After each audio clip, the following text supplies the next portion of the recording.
कोई नाम चयन करो, जपते हो नाम, जो नाम जपते हो उसे निरंतरता में लाओ। बताने की जरूरत, पर ये बिना गुरु के काम नहीं करेगा।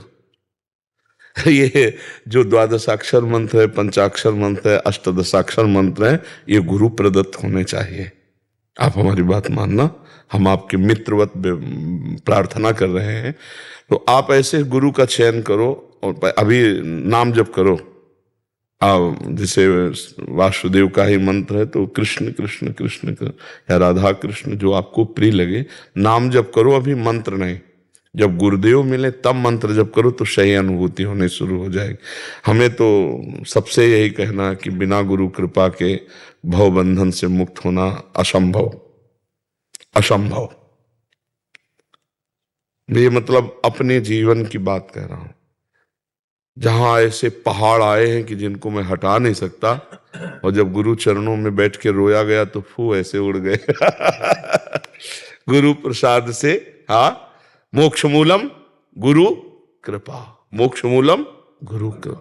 तो सब प्रश्नों का उत्तर पहला एक है कि गुरुदेव का वरण करो। जब तक गुरुदेव नहीं मिलते निरंतर नाम जप करो और शास्त्रों का स्वाध्याय करो। गीता है, भागवत है, योग वासिष्ठ है, पढ़ो उनको, शास्त्रों को पढ़ो तो उससे बुद्धि का मार्जन होगा। पवित्र बुद्धि गुरुदेव के वचनों को ग्रहण करने में समर्थ होती है। ठीक है महाराज जी, आपने बोला कि गुरु प्रदत्त, जैसे इन्होंने जो मंत्र बोला, तो वो उसमें क्या फर्क है? जैसे इन्होंने पढ़ लिया उससे जप रहे हैं और गुरु प्रदत्त जपने, अनुभूति नहीं होगा, प्रकाश नहीं होगा, उसका प्रकाश नहीं होगा, उसका प्रकाश नहीं होगा। जो मंत्र का प्रकाश हो नहीं हो सकता। हाँ, इसीलिए भगवान भी संदीपनी जी को गुरु माना ना। राम जी के भी कुल गुरु वशिष्ठ जी थे और शिक्षा दीक्षा के गुरु विश्वामित्र जी बने ना। जाके श्वास वेद श्रुतिचारी, उनको गुरु बनाने की जरूरत है? भगवान को गुरु बनाने की जरूरत है? बनाया ना, हर विषय का गुरु बनाया।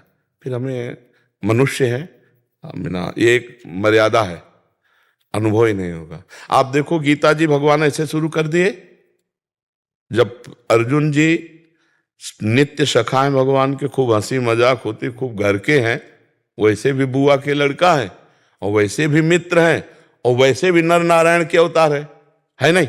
गीता जी कब शुरू की? जब शिष्यस्ते हम साधिमाम प्रपन्नम, यहां से गीता जी शुरू होती है।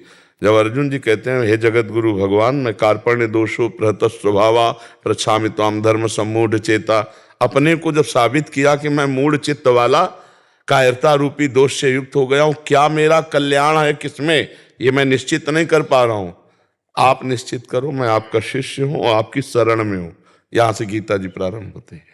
महर्षि आप जैसे कह रहे हैं वो तो परम सत्य बात ही है, हम उसको तत्काल ग्रहण करें तो उसमें कल्याण निश्चित है। बट महाराज जी, इसमें कहीं ना कहीं अधीनता भी एक बहुत समझ आ रही है कि वो अहम जो प्रकाशित होने वाला जो बाधक तत्व है अहम, वो केवल और केवल गुरु कृपा से ही नष्ट होगा। हाँ, इसमें मूलता हाँ, नहीं, इसमें गुरु वाक्यम भी है, मंत्र मूलम गुरु वाक्यम। आप समझो हमारा शास्त्र जो कह रहा है, जैसे आप ऐसे राम राम जप रहे हो और जब गुरु के मुख से निकला कि राम कहो, आप देख लेना, अगर यही मंत्र गुरु से मिले फिर आप जपना, तब आप हमको बताना कि फर्क क्या था। आप देखना, गुरु कृपा ही, मतलब अब जहाँ आप बैठे हो यहाँ सब गुरु प्रसाद ही है, गुरु कृपा ही है। तो हम तो पूरा का पूरा जीवन गुरु कृपा से, बचपन से लेकर अभी तक, तो हमारे तो जीवन में गुरु कृपा ही है। और आप सब संत जन बता सकते हो कि बिना गुरु कृपा के कुछ है? तो मुझे तो ऐसा लगता है कि गुरु की शरण लेना। अब जैसे ये बता दे कोई कि आप किसी ब्रह्मज्ञानी महापुरुष को, अव्यक्त को गुरु मान लो, तो देखो हमको ऐसा गुरु चाहिए जो हमें दुलार भी दे, हमें डांट भी सके। अब बिल्कुल बिल्कुल आप सही हो, अब वो ऊपर से डांट सभा में लगाए हो, आप ऐसे बैठे, जय जय जय जय, आज तो अपार कृपा हमारे ऊपर, तो अहंकार गलित हो गया। तो मतलब हमने तो कोई गलती नहीं की, हमने तो अपनी अपनी अनुभूतियां बतानी चाहिए। वो अभी बकाया है, पूरा का पूरा है नहीं बकाया। तो कभी कभी प्रगट में गुरुजन ऐसी प्रतिकूलता रूपी औषधि मारते कि चार चार अहंकार हो जाए, वो गुरु से ही होगा।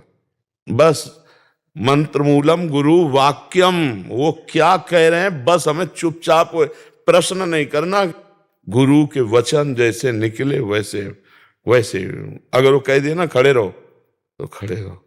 शरणागति ये उनकी कृपा से आएगी, नहीं बहुत जोर की शरणागति है कि आपको जो पसंद है वही मैं बात कहूंगा, वही आचरण करूंगा। अगर आप दिन को रात कहेंगे तो मैं अपनी आंखों को झूठा मानूंगा कि गुरुदेव कह रहे हैं रात है, मुझे दिन दिखाई दे रहा, मेरी आंखें झूठी है, गुरुदेव झूठे नहीं, गुरुदेव की बात सत्य है। ऐसे शरणागति ये जब आ जाती है तो ब्रह्मबोध अपने आप हो जाता है, क्योंकि कभी ग्रंथि पड़ी ही नहीं जड़ चैतन्य की। गुरु प्रसन्न साहब अनुकूला, मिटी सकल कल्पित भय सूला। कल्पनात्मक जो भय का शूल था वो मिट गया। जैसे स्वाप्निक दुख होता है ना, जगने पर मिट जाता है, ऐसे गुरु प्रसन्न हुए, करुणा करी, तो उनकी प्रसन्नता से अज्ञान तिमिर का नाश हुआ, तो दिखाई दिया कि कोई बंधन ही नहीं था, हम तो जीवन मुक्त थे, हैं, रहेंगे। समझ रहे हो आप? कभी बंधन हुआ है क्या आत्मा का? है तो भी किसका मोक्ष? भव बंधन और भव मुक्ति दोनों अज्ञान है। क्यों प्रभु? एक बार उड़िया बाबा से पूछा पूज्य स्वामी अखंडानंद जी ने कि जीवन मुक्त अवस्था प्रभु, तो उनका अविद्या,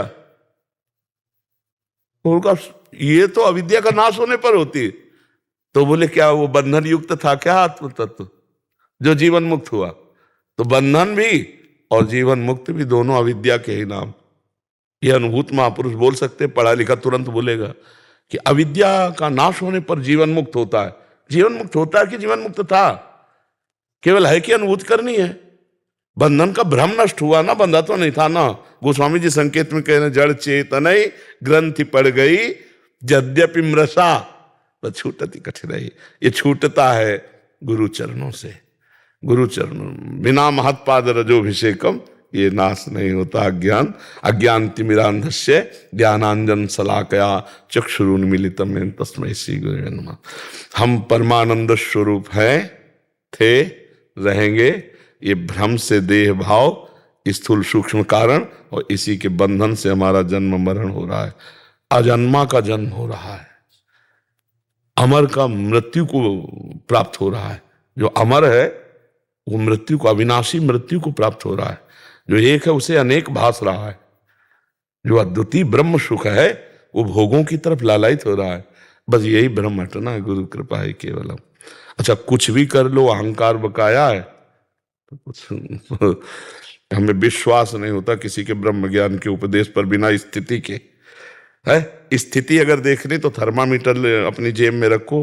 15वें अध्याय का श्लोक, निर्माण अमोहाजित संग दोषा अध्यात्म नित्या विनिवृत्त कामा द्वंद्वैर्विमुक्ता सुख दुख संगै गच्छन्त अमूढ़ा पदम अव्ययम तत्। ये थर्मामीटर है, अपने अंदर डाल लो चाहे बाहर डाल लो।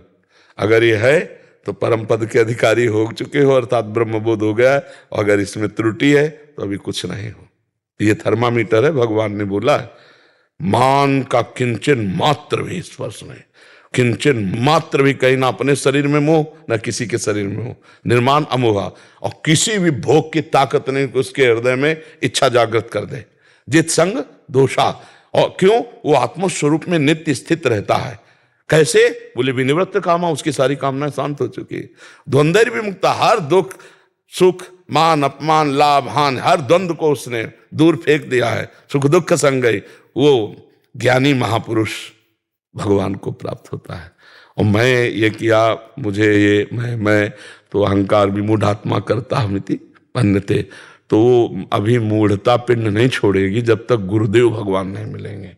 इसलिए भगवान अर्जुन जी को पूरा उपदेश दिया तो अर्जुन जी को प्राप्त क्या हुआ? नष्टो मोहा स्मृति लग। ये मोह का नाश गुरुदेव की कृपा से होता है। इसलिए हमें सबसे प्रार्थना है कि अगर परमार्थ के स्कूल में आपको उन्नतिशील विद्यार्थी बनना है तो गुरुदेव की शरण लो। बिना गुरुदेव के आज तक कभी किसी को कहीं भी कोई गतिमति नहीं प्राप्त हुई। मत कीरति गति भूति भलाई, जब जे जतन जहां जे पाई, सो जानो सत्संग प्रभाव, लोकों वेद न आनु पाओ। तो आपका इस विषय में कोई संशय है? बहुत अच्छे भाग्यशाली हो, भगवान के मार्ग के पथिक हो। आप चलो, पर गुरुदेव का सहारा लेके चला। जब अर्जुन जी लाक्षागृह से भाग करके वनवास में गए ना, तो एक चित्ररथ नाम के गंधर्व ने उन पर प्रहार कर दिया। तो अर्जुन जी तो हस्तलाघव प्रवीण, तो विजय प्राप्त की। तो उनका आज तो विजय प्राप्त कर ली, लेकिन आगे तुम विजयी नहीं होगे, क्योंकि तुम्हारे साथ गुरु नहीं है। तो धौम्याचार्य जी को उन्होंने उसी समय गुरु के रूप में वर्ण किया, और फिर आगे गुरुदेव जरूरी है। बड़े बड़े महापुरुषों के आगे गुरुदेव होते हैं, और गुरुदेव जिसके आगे हैं तो माया नाम की कोई चीज नहीं है। गुरुदेव की कृपा दृष्टि ऐसे बड़ा माया का प्रभाव है। हम गुरुदेव को मनुष्य मानते हैं, हम गुरुदेव को वो संत मानते हैं, लेकिन गुरु साक्षात परब्रह्म ये नहीं मान पाते। अगर ये मान ले तो सच्ची पूछो कोई साधन करने की जरूरत नहीं है। परब्रह्म की कृपा दृष्टि पड़ते ही मायामल का नाश। पर हमारी श्रद्धा उस कोट की नहीं ना, गुरुदेव को ब्रह्म नहीं मान पाते। यद्यपि सर्वम खलमिदम ब्रह्म, तो गुरुदेव तो मूर्तिमान ब्रह्म है ही, पर वो मानना नहीं हो पाता। हम कई ऐसे साधकों को देखते हैं, वो अपने गुरु जी की अवहेलना कर देते हैं। नहीं नहीं, गुरु साक्षात परब्रह्म। खड़े रहो, जब तक गुरुदेव नहीं कहेंगे खड़े रहेंगे। बैठ जाओ, बैठ जाओ, बैठ गए। मतलब गुरुदेव का स्वरूप भगवान से भी बढ़कर है। एक तरफ भगवान है, एक तरफ गुरुदेव। तो हमारी पहली दंडवत गुरुदेव की होगी, भगवान की नहीं होगी। ले गुरु